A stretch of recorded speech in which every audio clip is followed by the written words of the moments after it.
Selamat malam. Kembali kami sapa saudara-saudara pelajar Alkitab yang telah bergabung pada malam hari ini untuk malam yang ketiga rangkaian belajar Alkitab interaktif online, dan kami sangat senang melihat kesetiaan saudara-saudara sekalian untuk mengikuti acara ini. Terlebih kami menyapa orang-orang muda, para pelajar yang setia dari malam ke malam. Kita bersyukur pada malam hari ini karena topik yang akan kita dengarkan pada malam hari ini adalah mengenai siapkah Anda? Yesus datang bahagian yang kedua. Pembicara kita tetap adalah hamba Tuhan Pendeta Sani Manopo, merupakan Direktur Pelayanan Penata Layanan Uni Indonesia Kawasan Barat yang berdomisili di Jakarta.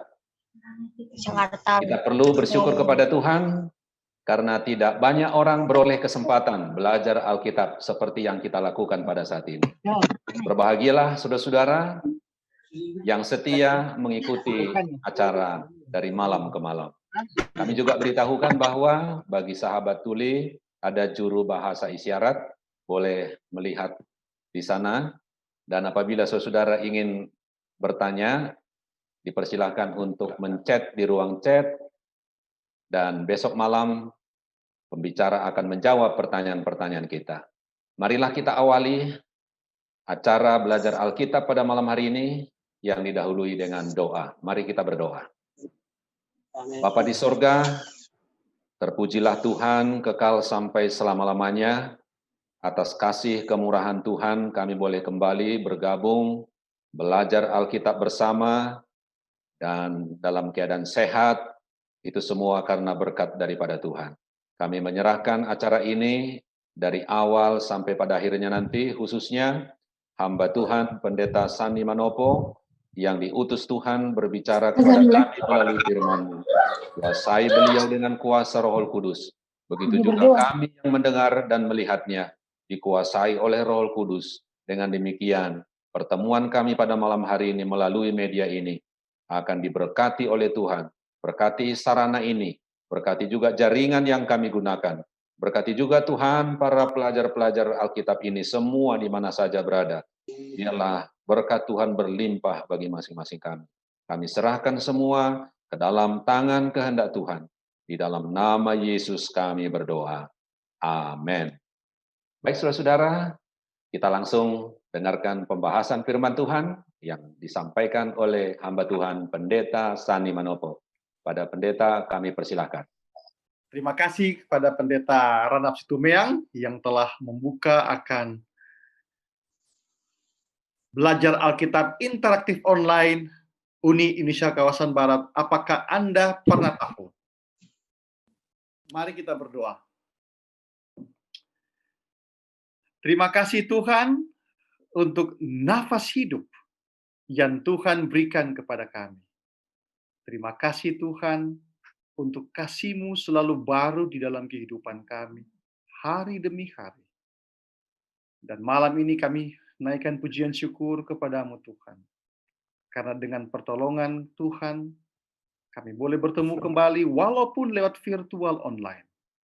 Untuk mendengar suara Tuhan, mempelajari firman Tuhan, melalui belajar Alkitab interaktif online. Apa yang perlu Anda tahu? Malam ini Tuhan kami akan melanjutkan pelajaran tadi malam. Apakah kami siap kalau Tuhan datang? Biarlah Roh Kudus Tuhan mengurapi kami semua saat ini. Agar pekabaran, pelajaran Alkitab pada malam ini menjadi kekuatan dan berkat bagi kami semua. Dalam nama Yesus Juru Selamat kami. Amin. Baik, sekali lagi saya mau memberitahu kepada para pelajar Alkitab bahwa slide yang saya pakai di sini kebanyakan diambil dari slide dari General Conference, begitu juga gambar-gambar dari Free Bible Image, dan juga template saya ambil dari tim komunikasi UIKB yang telah mempersiapkan di bawah pimpinan Pendeta David Panjaitan, dan ada beberapa juga gambar di situ, tapi di situ akan para pelajar Alkitab melihat akan website-nya. Tadi malam kita telah mempelajari siapkah Anda waktu Yesus datang. Kesimpulan dan komitmen tadi malam kita belajar bahwa Anda siap atau tidak, Yesus akan datang. Jadi kita siap atau tidak, Yesus akan datang. Dan manakala Yesus datang yang kedua kali, semua mata akan melihatnya. Dan akan ada pertemuan yang bahagia. Di mana kita bukan saja bertemu dengan Yesus, tapi kita akan bertemu dengan kekasih-kekasih kita yang telah mendahului kita, yang telah beristirahat di dalam Tuhan, apakah itu suami kita, istri kita, anak-anak kita, atau bahkan orang tua kita. Namun, kedatangan Tuhan yang kedua kali juga akan membawa hukuman bagi mereka yang tidak mau mengenal Tuhan dan tidak mengikuti Injil Yesus. Bukan cuma itu, kita memberikan komitmen bahwa Tuhan, saya mau diselamatkan waktu Engkau datang yang kedua kali. Malam ini adalah bagian yang kedua. Siapkah Anda waktu Yesus datang yang kedua kali? Beberapa waktu yang lalu, tanggal 20 September tahun 2020, kami mengikuti akan seminar kesehatan yang dibawakan oleh Yayasan Rumah Sakit Advent Bandung. Ini adalah gambar yang saya screenshot, pesertanya sangat banyak sekali, di atas 500 orang. Kebetulan yang membawa pada waktu itu adalah Direktur Rumah Sakit Dr. Sarumpait. Ia mengatakan bahwa outbreak penyebaran terbesar setiap lingkungan yang tertutup dengan sirkulasi udara yang jelek dan tingkat kepadatan tinggi, sekolah, gereja, masjid, pusat perbelanjaan, pernikahan, acara kedukaan, alat transportasi merupakan salah satu sumber COVID yang datang menghampiri manusia. Lebih lanjut, beliau memberikan satu keterangan yang sangat luar biasa. Ia memberikan cerita bagaimana rantai COVID itu menjalar dari satu orang ke orang yang lain. Cerita ini ya, seorang bernama Bob, nama samaran. Ia tidak tahu bahwa ia terinfeksi. Waktu ia makan malam dengan 2 anggota keluarga berlangsung 3 jam. Besoknya, Bob pergi ke acara pemakaman. Dan di acara pemakaman ia memeluk satu anggota yang lain untuk tunjukkan rasa berduka cita. Dalam 4 hari, kedua anggota keluarga yang makan malam bersama dengan Bob sakit. Dan anggota ketiga yang memeluk Bob pada waktu di acara pemakaman sakit. Terus, cerita berlanjut. Setelah itu Bob menghadiri pesta ulang tahun dengan 9 orang.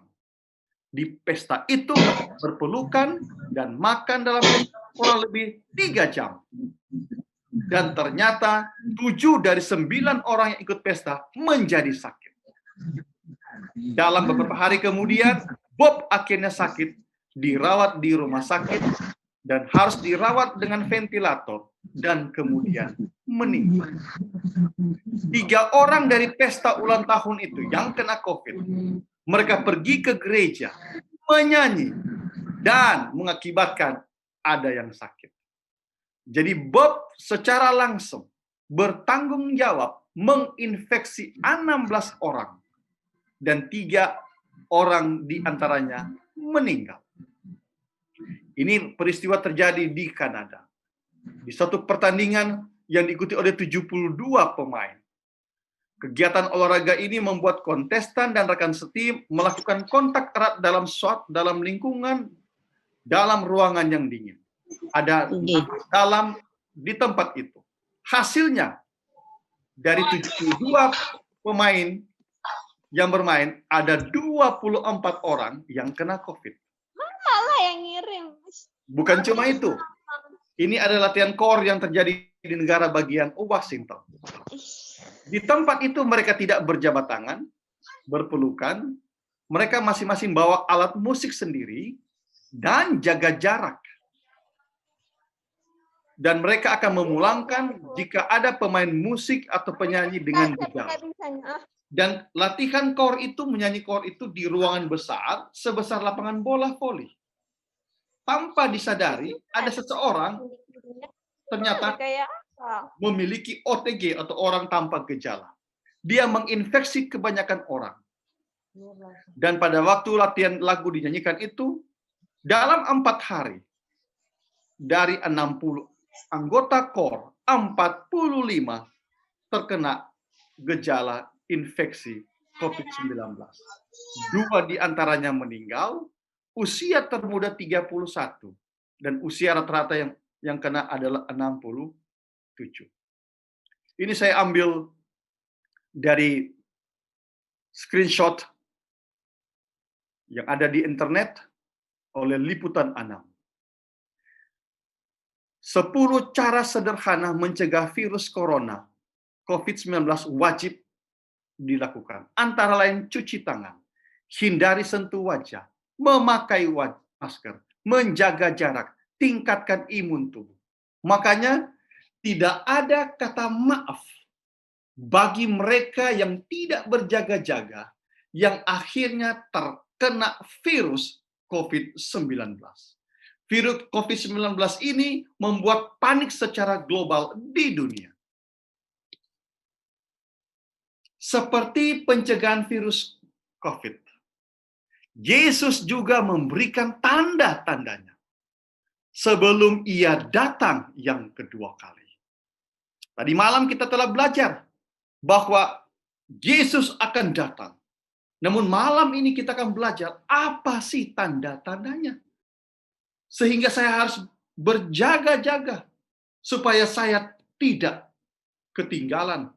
Seperti beberapa kali kita mengikuti, mendengar bagaimana cara mencegah orang kena COVID. Kita ada persiapan. Begitu juga malam ini pelajar Alkitab yang saya cintai. Kita akan melihat apa tanda-tandanya. Sedia payung sebelum hujan. Mari kita lihat apa kata Alkitab. Matius 24 ayat yang ketiga. Ketika Yesus duduk di atas bukit Zaitun, datanglah murid-muridnya kepadanya untuk bercakap-cakap sendirian dengan dia. Kata mereka, katakan kepada kami, bila manakah itu akan terjadi, dan apakah tanda kedatanganmu dan tanda kesudahan dunia? Kalau bahasa Inggris di King James Version berkata, tell us, when shall these things be? And what shall be the sign of the day coming and of the end of the world? Murid-murid bertanya kepada Yesus. Di dalam Matius 24 ayat yang ketiga. Oleh karena Yesus berkata dalam Matius 24 ayat yang kedua, aku berkata kepadamu bahwa tidak ada satupun batu akan tersusun di atas batu yang lain. Semua akan dimusnahkan. Dan murid-murid berkata, kapankah peristiwa itu terjadi? Yaitu batu-batu yang didirikan untuk membangun akan Ka'bah Tuhan. Kapan Ka'bah itu akan hancur? Dan apakah tanda kedatangan Tuhan yang kedua kali? Kalau kita simak dengan teliti ayat yang ketiga ini, sebenarnya ada 2 tema pertanyaan yang dilontarkan oleh murid-murid Yesus ini. Yang pertama adalah, tell us, when shall these things be? Tuhan beritahu kepada kami kapan peristiwa ini akan terjadi, yaitu kehancuran akan Ka'bah Tuhan. Dan pertanyaan yang kedua adalah, apakah tanda-tanda kedatanganmu dan akhir dari dunia ini? Tapi saat Yesus menjawab pertanyaan murid-muridnya, yang terekam dalam catatan Matius, jawaban Yesus hanya seputaran the signs of the end time, tanda-tanda akhir zaman. Karena memang Yesus lebih Yesus lebih tertarik kepada persoalan atau isu persiapan umat Allah untuk akhir zaman, yaitu kedatangan Tuhan yang kedua kali. Pertanyaannya adalah, apakah tanda-tanda akhir zaman atau kesudahan dunia ini? Apakah itu gempa bumi, kelaparan, perang? Itukah jawaban pertama daripada Yesus? Perhatikan, apa jawaban pertama Yesus dengan pertanyaan murid-muridnya. Yesus mengawali tanda-tanda kedatangannya yang kedua kali. Ia berkata, Matius 24 ayat yang keempat, waspadalah, jangan ada orang yang menyesatkan kamu. Do not deceive. Itulah tanda yang pertama. Bukan gempa bumi, bukan bencana alam, bukan kelaparan, bukan perang. Waspadalah supaya jangan ada orang yang menyesatkan kamu. Yesus menekankan, do not be deceived. Waspadalah supaya jangan ada orang menyesatkan kamu. Yesus menekankan ini, mengulangi jawaban ini sampai 4 kali. Sementara tanda-tanda perang, kabar perang, kelaparan, penyakit sampar, gempa bumi hanya 1 kali. Mari kita lihat apa kata Alkitab. Anda bisa lihat yang saya tandai huruf merah dalam Matius 24 ayat 4, 5, 11 dan 24. Yesus mengingatkan bahwa tanda yang paling utama yang patut para pengikut Yesus memperhatikan kedatangannya sudah dekat adalah bahwa Yesus mengingatkan waspada supaya jangan ada orang yang menyesatkan kamu. Karena akan ada orang yang memakai nama dan berkata, akulah Mesias. Dan mereka akan menyesatkan banyak orang. Ayat yang ke-11, banyak nabi palsu akan muncul dan menyesatkan banyak orang. Ayat yang ke-24 berkata akan muncul Mesias-Mesias palsu dan nabi-nabi palsu akan muncul. Dan mereka akan mengadakan tanda-tanda yang dahsyat dan mujizat-mujizat sehingga sekiranya mungkin mereka menyesatkan orang-orang pilihan juga. Tanda yang pertama yang Yesus ingatkan kepada kita para pelajar Alkitab, bahwa akan ada orang yang mengaku Mesias, nabi-nabi palsu. Dan tugas mereka adalah menyesatkan orang. Kalau bisa umat-umat Tuhan, pengikut-pengikut Yesus pun akan disesatkan. Saya dapat data ini dari National Geographic. Seorang yang bernama Inri, ia berkata bahwa dirinya adalah reinkarnasi Yesus Kristus. Nama lengkapnya adalah Alvaro Theis. Dia berkata, saya adalah reinkarnasi Kristus. Tanda yang lain lagi dalam Matius 24 ayat yang ke-6. Kamu akan mendengar deru perang atau kabar-kabar perang. Kabar-kabar tentang perang. Peristiwa ini sudah terjadi. Matius 24 ayat yang ke-7 berkata, sebab bangsa akan bangkit melawan bangsa dan kerajaan melawan kerajaan. Peristiwa ini sudah terjadi. Kita tahu ada perang Vietnam, ada perang Korea, ada konflik Indochina, ada perang Iran dan Irak, ada konflik Timur Tengah, perang suku di Afrika. Singkatnya, tanda-tanda selain nabi-nabi palsu, Mesias palsu sudah terjadi, peperangan juga sudah terjadi. Apalagi tanda yang lain. Matius 24 ayat yang ke-7 berkata akan ada kelaparan dan gempa bumi di berbagai tempat.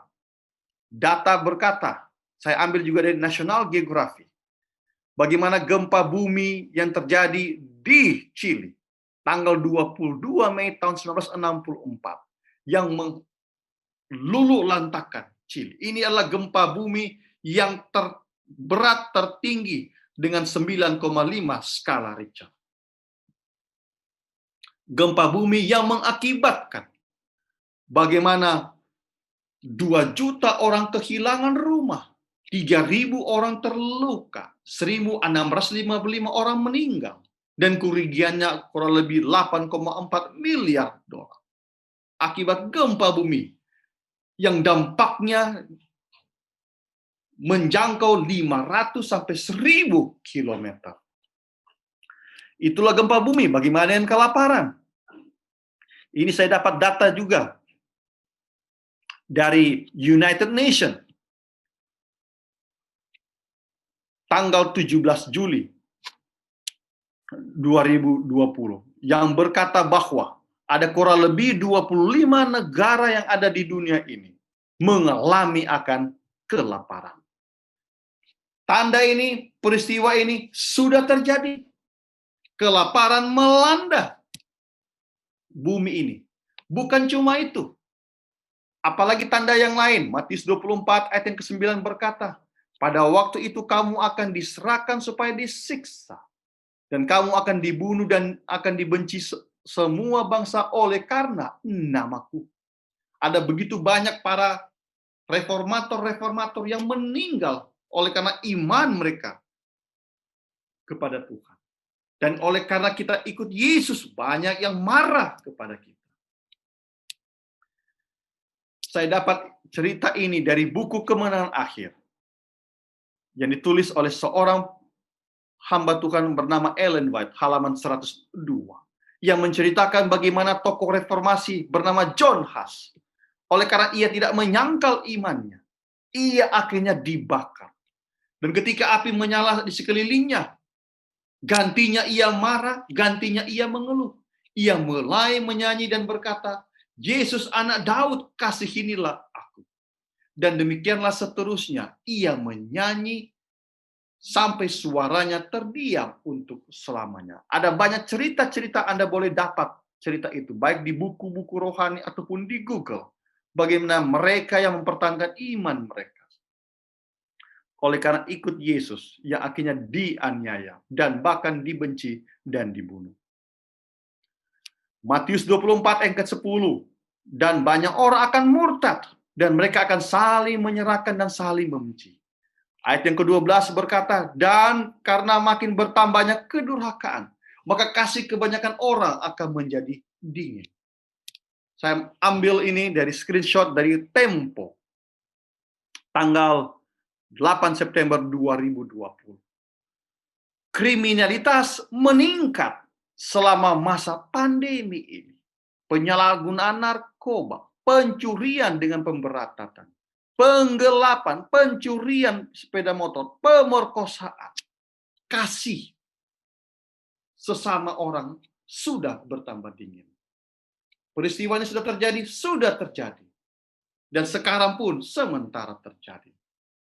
Namun, pelajar Alkitab yang saya cintai, ada satu tanda yang patut kita ketahui pada malam ini. Setelah tanda Mesias-Mesias palsu, nabi-nabi palsu, kelaparan, gempa bumi, perang, kasih bertambah dingin. Namun tanda ini yang merupakan puncak di mana kedatangan Yesus sudah sangat dekat sekali. Apa tanda itu? Matius 24 ayat yang ke-14 berkata, dan Injil kerajaan ini akan diberitakan di seluruh dunia, menjadi kesaksian semua bangsa. Sesudah itu barulah tiba kesudahannya. Pertanyaannya adalah, mungkin Anda bertanya kepada pendeta, memangnya kapan peristiwa ini terjadi? Apakah Injil itu sudah tersebar ke seluruh dunia, pendeta? Bagaimana saya tahu, pendeta? Saya mau memberikan kepada kita para pelajar Alkitab fakta. Apakah Injil itu sudah tersebar ke seluruh dunia atau belum? Karena dari situlah kita akan tahu bahwa Yesus akan datang. Karena tinggal satu ini para pelajar Alkitab yang kita lagi tunggu-tunggu. Peristiwa inilah yang lagi kita tunggu-tunggu. Bahwa Yesus sudah di muka pintu. Tidak lama lagi ia akan datang. Mari kita lihat data yang saya membagikan kepada kita, pelajar Alkitab pada malam ini.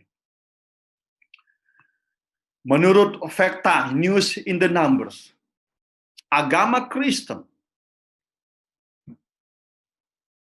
remains world largest religious group, but they are declining in Europe. Ini adalah data yang dicari oleh Pew Research Center, bahwa agama Kristen adalah agama yang terbesar di dunia.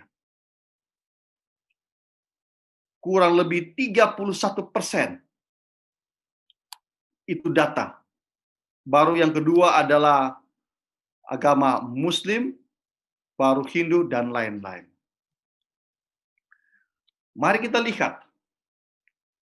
Menurut Pew Research, data ini diambil bulan Desember 2011. Ingat, 2011. Berarti 9 tahun yang lalu. 9 tahun yang lalu. Bahwa inilah negara-negara, jumlah negara yang mayoritasnya adalah orang Kristen. Dan jumlah negara yang orang Kristennya bukan mayoritas juga. Kalau di Amerika Serikat ada 51 negara yang mayoritas adalah orang Kristen. Di Eropa 46. Di Sahara Afrika ada 34. Asia Pasifik ada 27. Di Middle East North Afrika belum. Tetapi di North Africa, Middle East North Africa, agama Kristen hanya minoritas, 20 negara. Di Asia Pasifik hanya 33 negara. Di Sub-Saharan Afrika 17 negara. Di Eropa 4 negara. Jadi, agama Kristen sudah ada di 232 negara dan teritori di dunia. Mari kita lihat perbandingannya. Jadi ingat baik-baik, ada 232 agama Kristen sudah tersebar di seluruh dunia.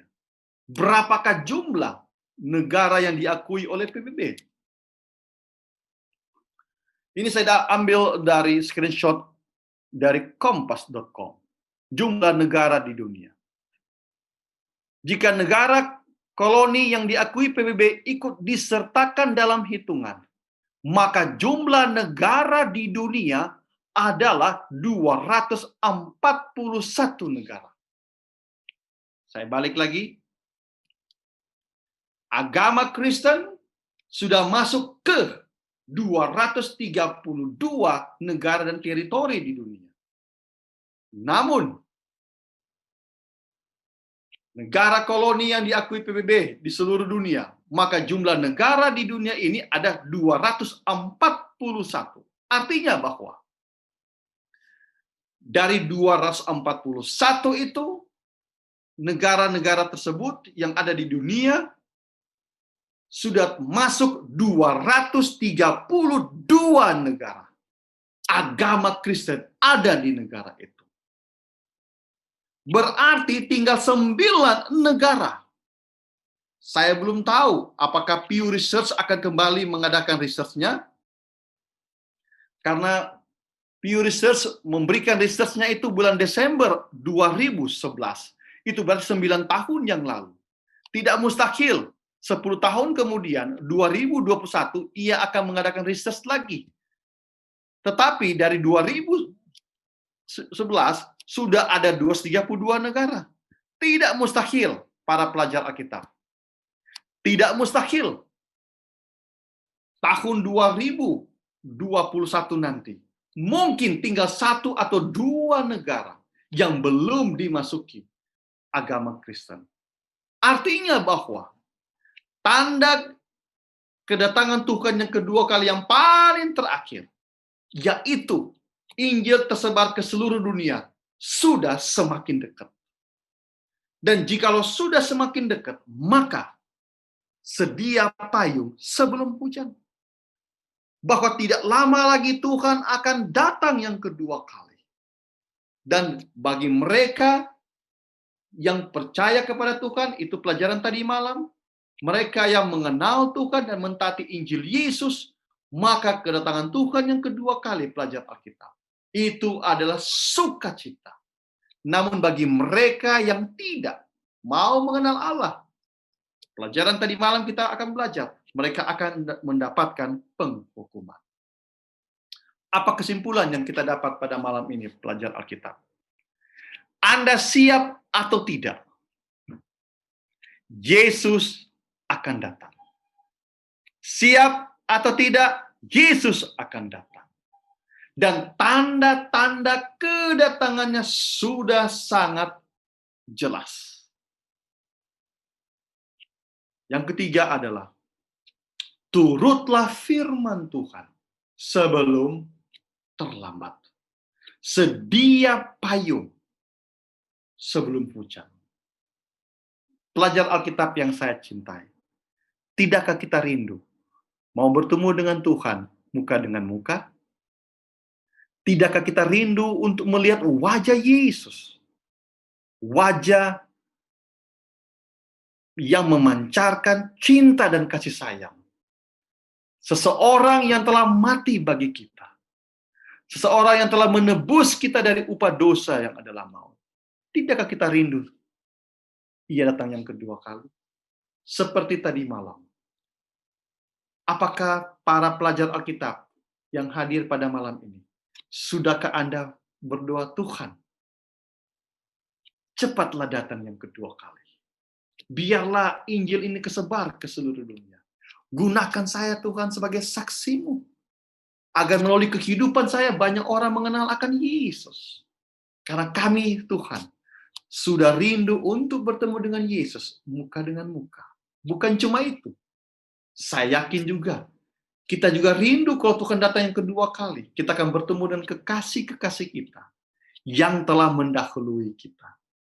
Kita akan bertemu dengan orang tua kita, papa kita, mama kita, kakak, adik, sahabat, kekasih-kekasih kita yang telah mendahului kita, beristirahat sementara di dalam Tuhan lewat kematian. Untuk itu, malam ini, para pelajar Alkitab yang saya cintai, tanda-tandanya sudah sangat jelas. Tidak lama lagi Ia akan datang yang kedua kali. Turutlah firman Tuhan, supaya kita tidak terlambat. Besok malam, saya mau undang kita semua datang lagi. Kita akan mempelajari kabar baik tentang penghakiman. Mari, para pelajar Alkitab yang saya cintai, ajak teman Anda, sahabat Anda, kenalan Anda. Mari kita belajar Alkitab. Tidak lama lagi Tuhan akan datang yang kedua kali. Mari kita akhiri akan belajar Alkitab pada malam ini. Kita tunduk kepala dan kita berdoa. Terima kasih ya Tuhan, oleh karena Tuhan memberikan kami tanda-tanda akan kedatangan-Mu yang kedua kali. Oh Tuhan, cepatlah datang yang kedua kali. Kami rindu untuk bertemu dengan Tuhan muka dengan muka. Suatu pertemuan yang bahagia, melihat wajah Yesus. Suatu pertemuan yang bahagia, bersama dengan para malaikat, dan kekasih-kekasih kami yang telah mendahului kami, Tuhan.